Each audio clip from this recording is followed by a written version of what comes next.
Hey guys, welcome back to Fit After 50. You guys ready to move a little bit today? I know I am.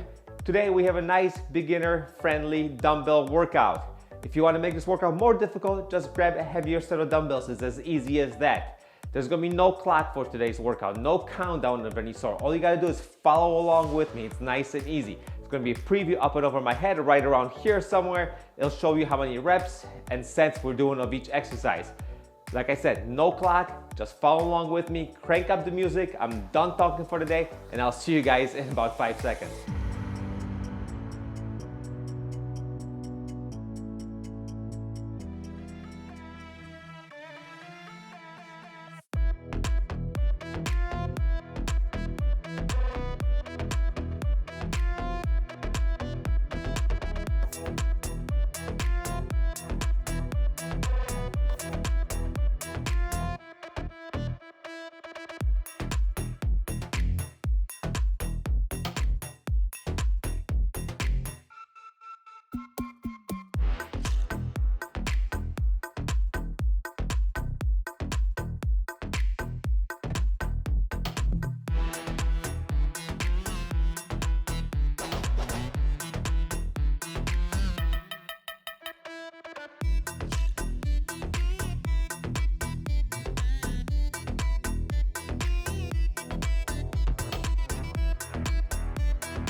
And hey guys, and welcome back. That last set, really difficult for me to count. So close enough to 12 repetitions. Close enough for government work, as I always say. Anyway, thank you for joining me today at Fit After 50. My name is Paul. I take you through these workouts from this very basement every Monday and every Thursday for 5 years running right now. We have not missed an upload, so stay consistent with me and I'll see you guys during the next workout.